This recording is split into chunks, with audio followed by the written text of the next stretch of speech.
Ei, por acaso, você está indo para Sumero? Então, você poderia dar um oi a Coley para mim? Como o tempo voa. E não se sabe se o cabelo dela cresceu e se ela está mais alta. Coley nasceu doente. Seus pais preocupados a trouxeram ao vidente Barnabás e imploraram a ele para salvá-la. Ele explica a eles que ela havia sido tocada por um Dev, uma criatura sobrenatural. Ele então diz que eles devem dar sua filha a ele para salvá-la. No entanto, Barnabás estava trabalhando com os Fatui e o mensageiro doutor em particular e em vez de salvá-la, transformou Coley em uma cobaia para seus experimentos com o resíduo de Arconte. Se os Fatui deixaram Coley partir ou se ela escapou sozinha, não se sabe, mas ela acabou vagando sozinha. Por causa de sua doença, ela era maltratada onde quer que fosse, ela era frequentemente abusada por pedestres que passavam, tinha pedras atiradas e empurradas. Isso alimentou seu ódio por pessoas e deuses, e um forte desejo de vingança. Devido às suas experiências anteriores, Coley parecia fria com as pessoas que conhecia e preferia ser deixada sozinha.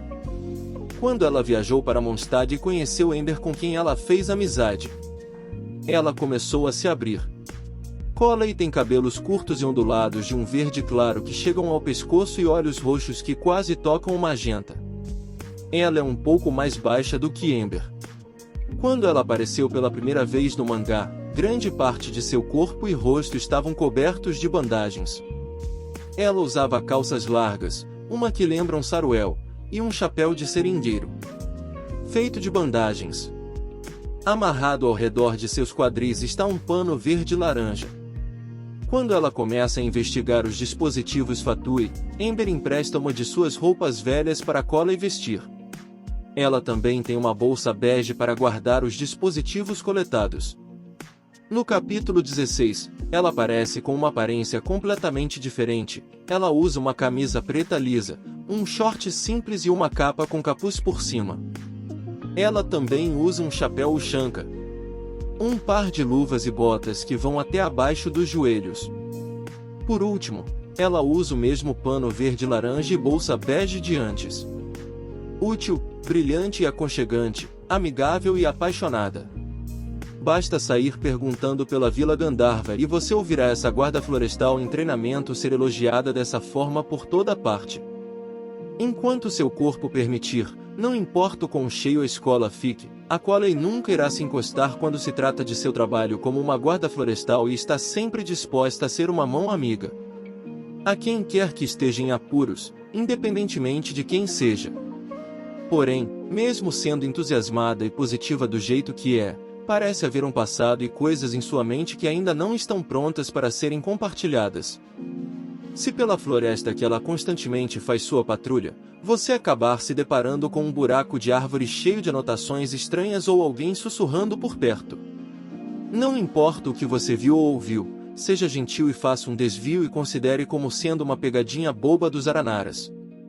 Afinal de contas, algumas coisas só podem ser ditas para o buraco de uma árvore, pelo menos, por enquanto. Se palavras são os veículos da sabedoria, ser alfabetizado sem dúvidas é o ponto de partida para a busca do conhecimento. Coley, no entanto, parece que mal chegou ao pé da montanha do conhecimento. Quando ela chegou pela primeira vez na Vila Gandharva, até mesmo o conhecido Tigari mostrou hesitação, fazendo repetidas perguntas para o general Mahamatra se ela tinha entrado pela porta errada, já que ele ainda não estava planejando abrir uma pré-escola. Depois de muitas voltas, Coley finalmente se tornou uma aprendiza. Para facilitar seu aprendizado de palavras, Tigari reuniu uma grande variedade de livros e documentos, na esperança de que Coley logo dominasse palavras suficientes através de uma leitura extensiva. Fora a alfabetização básica em Teivar, que foi especialmente feita para crianças, e aqueles documentos de pesquisa confusos de leitura obrigatória, Coley costumava ler toneladas de livros de contos de fadas de Mondstadt. A lógica é simples, esses livros tendem a ter menos palavras e mais imagens.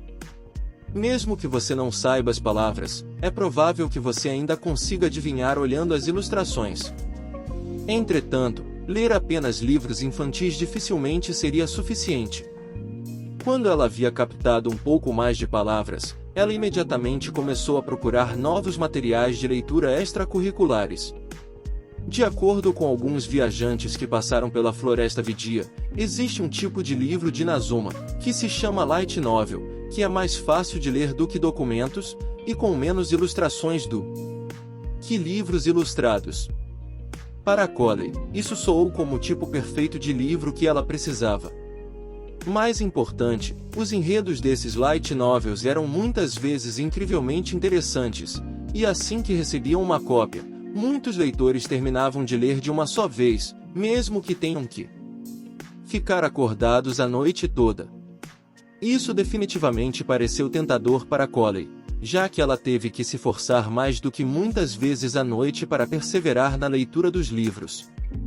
Um dia depois de sua patrulha, Colley correu de novo para seu dormitório com o mais novo volume de Espírito Marcial.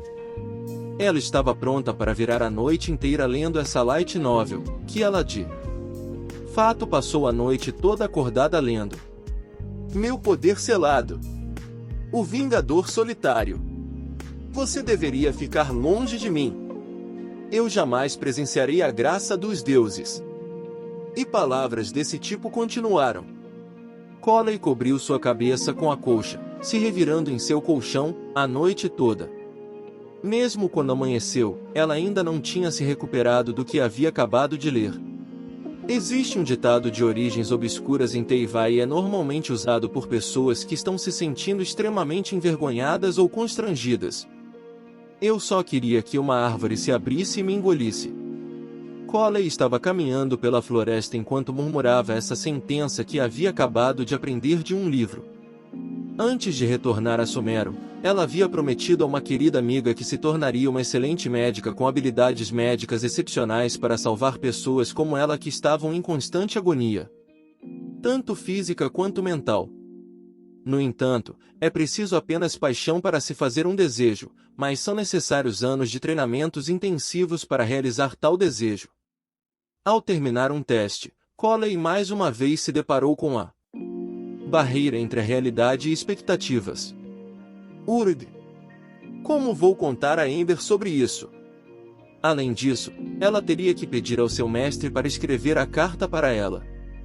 Coisas do tipo, como ela se saiu mal no teste e queria ter alguém com quem falar não eram exatamente coisas que ela conseguiria facilmente dizer na frente de seu mestre. Acontece que um buraco de árvore, aproximadamente do tamanho de uma pessoa, apareceu em sua rota de patrulha, como se algum deus tivesse ouvido suas preces. Espera aí, espera. Falar com os Aranaras sobre os meus problemas. Digo, li sobre isso nos livros, mas eram livros de crianças. Eu já deveria ter crescido e superado isso. Mas já que não tem ninguém por perto. Antes de se dar conta, ela já estava agachada no buraco da árvore. A escuridão se tornou em uma fortaleza sólida, isolando Colley de todo tipo de pressão. Colley é uma garota introvertida e dificilmente consegue lidar consigo mesma de forma impecável. Não importa o quanto ela se esforce para ser tão extrovertida quanto a Amber, ela nunca realmente consegue ignorar seu cansaço e solidão. A Colley angustiada desabafou para aquele buraco na árvore e esvaziou toda a sua negatividade depois que ela voltou para Sumero. A Colley foi patrulhar naquela área de novo. Alguns dias depois, quando Tigari verificou as rotas recentes de patrulhamento da Colley que ela vinha fazendo com muita frequência, e olhou para seus testes com notas notavelmente mais altas, ele não conseguiu deixar de pensar consigo mesmo. Ela encontrou uma maneira de melhorar suas notas na floresta? Bem, isso não é algo ruim. Bem, guardarei essa rota de patrulhamento para ela e mantê-la sem ser incomodada por enquanto. Eu e os outros cobriremos o resto. Se os testes escritos forem deixados de fora, Colley realmente se saiu muito bem nos exames, especialmente quando se trata de sobreviver no deserto. Nas selvas de Sumero existem milhares de criaturas venenosas e bestas perigosas. Situações inesperadas podem acontecer por todas as partes. Portanto, um guarda florestal precisa estar sempre bem preparado. E Coley realmente excede neste sentido. Ela pode não ser tão alfabetizada quanto seus colegas, o que dificulta seu desempenho em todos os testes escritos. No entanto, ela é realmente muito prática e criativa. Enrolar vinhas espinhentas em volta de sua bota para aumentar a tração, esfregar a seiva dos cogumelos venenosos nas armadilhas para aumentar sua eficiência. Ideias assim garantiram que ela pudesse passar com segurança dentro e fora da selva e salvar com sucesso aqueles que infelizmente acabaram se perdendo na floresta, terem acidentalmente se envenenados ou acidentalmente terem sido atingidos por uma besta fugindo. Quem quer que tenha sido resgatado pela Coley, ficou maravilhado com suas habilidades únicas, porém confiáveis de sobrevivência. Ao mesmo tempo, todos eles ficaram comovidos com sua genuína gentileza e entusiasmo. Esteja ela cercada por grandes perigos, ou sem comida e suprimentos, mesmo que um viajante resgatado fique histérico, ela abraça tudo com o calor do sol. Ela nunca se importa se ficou com cicatrizes ou se passou fome. Ela só quer oferecer ajuda a quem quer que esteja precisando. A única coisa sobre ela que é considerada inaceitável por muitos é sua receita em momentos de crise. Ela engolirá vagalumes sem hesitar, bem como pedaços esmagados de pêssegos atum. Quando as pessoas a conhecem, elas simplesmente não podem deixar de se perguntar sobre o passado desta jovem em treinamento. Que tipo de experiência pode fazer uma garota tão inocente ver a natureza como sua antiga casa? Antes de retornar para Sumero, Coley perambulou muito pelo mundo. A diferença entre perambular e viajar está que na primeira não se sabe seu destino. Sua trajetória iniciou-se naquelas ruínas incendiadas, ou talvez antes, quando ficou enferma, e estava destinada a ser um pesadelo eterno, que se estendia rumo à escuridão total. A maioria dos companheiros que fugiu com ela das ruínas se perderam nas infinitas tempestades de areia, ou foram corroídos até a morte pelos resquícios de deuses. Doentes e amaldiçoados, não tinham para onde ir, somente as florestas desabitadas e a natureza. A Mãe Natureza é misericordiosa, mas cruel. Nunca os rejeitaria por causa de sua doença, mas também não os daria nada somente porque imploravam. À medida que mais de seus companheiros não conseguia mais prosseguir, as lições que deixavam para trás ajudavam os outros a sobreviverem às situações mais desesperadoras. E quando o último companheiro de Coley não podia mais perambular com ela, ela aprendeu uma lição: não dar mais a mão para ninguém. Naquele momento, os dois estavam apoiando-se no precipício com suas costas, exaustos. Mas podiam ouvir o rugido das bestas. Talvez fosse por causa da passagem estreita, ou por alguma outra razão, seu último companheiro acidentalmente a derrubou o precipício abaixo. Felizmente, Coley conseguiu, apavorada, pegar em um pequeno galho. Estendeu sua outra mão e gritou por ajuda. Entretanto, seu companheiro apenas a encarou com uma expressão confusa, antes de fugir sozinho sem hesitar. Um forte sopro de vento passou sobre sua cabeça, e a besta alcançou aquela pessoa antes de conseguir fugir muito longe. Coley silenciosamente abaixou sua mão e segurou forte no galho que podia quebrar a qualquer momento, até que todos os sons sobre sua cabeça silenciaram. O rugido da besta e o grito daquele seu companheiro desapareceram. Ela não conseguia odiá-lo. Se estivesse na posição dele, não tinha como garantir que faria uma escolha diferente. Naquele momento, só havia um pensamento restando na cabeça de Coley. Seja para oferecer ou pedir ajuda. Nunca mais darei a mão para outra pessoa. Coley só voltou a dar as mãos a alguém em um dos Ludiar Pastum de Mondstadt. A cidade estava toda decorada, e animada com o burburinho das pessoas. A cortina da noite estava caindo, e o ambiente estava inebriante. A garota vermelha flamejante pegou sua mão e a puxou para trás de uma caixa de madeira para entre a multidão. Todos estavam juntos brincando em jogos infantis, como o lançamento de aros, ou com estilingues, enquanto outros torciam alegremente. Coley não compreendia por que brincavam desses jogos divertidos. Eles serviriam para caçar fora da cidade? Mas a entusiasmada garota se jogou no meio da brincadeira. A cada vitória, gritava de alegria. Além disso, quando ganhou seu prêmio, o dividiu com as crianças. Coley não conseguia entender. Se não fosse pela recompensa, por que participar dessas atividades? Será que realmente havia algo de divertido nelas? Ela sorrateiramente fugiu para o canto, pegou um estilingue para testar suas habilidades, e dos 10 disparos, acertou um na borda do alvo. Eu acertei, exclamou Coley, emocionada, e virando a cabeça, disse Ei. Venha logo aqui ver. Quando ela se deu conta, já havia jogado tanto tempo que a garota de roupas vermelhas havia ido embora. Nos dias seguintes, Coley praticou mais, e gradualmente se acostumou ao som de soltar a corda e da pedra sendo atirada. Ela praticou por muito tempo, até que dos 10 disparos, quase nenhum errasse o alvo. Cada vez que Coley puxa a corda de um arco, ela sempre se lembra do seu entusiasmo naquela noite em que atingiu o alvo pela primeira vez. E de quando aquela garota agarrou sua mão e correu rumo à multidão, com sua palma quente como o sol. Estava chovendo forte. Um desabamento de rochas e terra bloqueou o caminho de volta de Coley. Coley acendeu uma fogueira, tentando aquecer a garota que estava tremendo ao seu lado. O vale desse rio tomaria um dia inteiro da floresta que ela geralmente patrulhava. Se estivesse sozinha, não seria impossível voltar nessa chuva. Mas agora, ela estava com uma criança, que estava com frio e fome depois de se perder na floresta por muito tempo. Ela tinha de esperar. A garota parecia pálida, sua testa estava quente, e murmurava o nome de sua mãe o tempo inteiro, procurando por ela. Coley se lembrava da mãe da garota, que estava desesperadamente procurando por ajuda na Vila Gandharva. O seu rosto demonstrava que antes fosse ela do que sua filha passar por esse sofrimento. Coley conhecia esse semblante.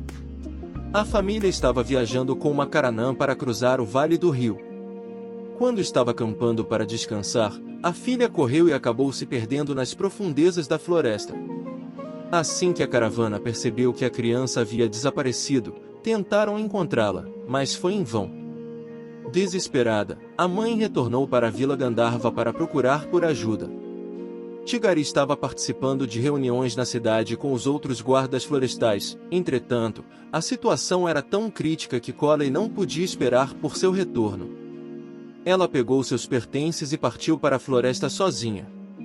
Chovia torrencialmente, os cães de busca e resgate não poderiam ajudá-la.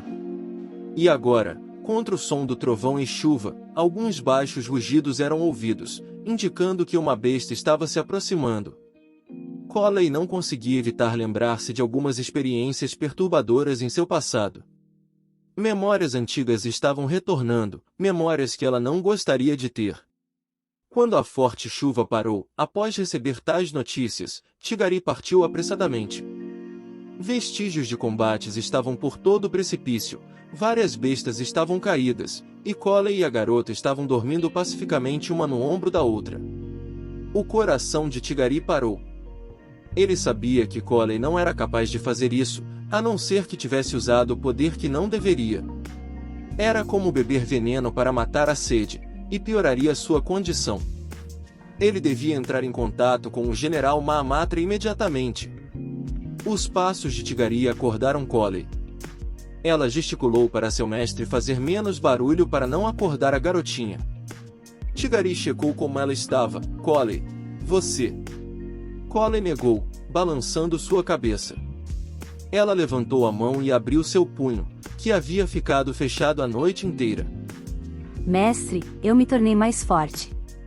Não deixarei que os esforços de mais ninguém sejam desperdiçados. De agora em diante, protegerei a todos. Era uma visão, brilhando silenciosamente em sua mão. Tem interesse em saber mais sobre os personagens de Genshin Impact? Não deixe de acompanhar o canal para mais conteúdos desse tipo. Obrigado por assistir até o final e até a próxima!